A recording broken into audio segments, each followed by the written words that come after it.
ஆசீர்வாத ஜெபம் 29 ஆகஸ்ட் 2026.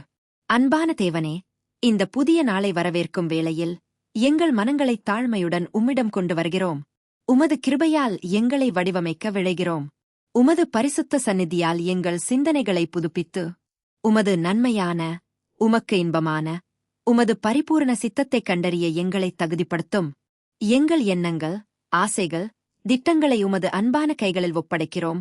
எங்கள் ஒவ்வொரு அடியையும் உமது ஞானம் வழிநடத்தும் என நம்புகிறோம்.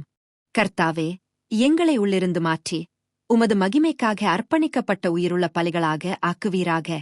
எங்கள் இருதயங்களைச் சுத்திகரித்து விசுவாசத்திலும் கீழ்ப்படிதலிலும் நடக்க எங்களை கற்பிக்கவும்.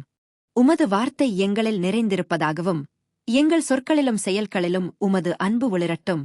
எங்கள் வாழ்வு உமது இரக்கத்தையும் நன்மையையும் சாட்சியமாகக் காட்டட்டும். இயேசுவின் நாமத்தில் ஜெபிக்கிறோம். ஆமென்.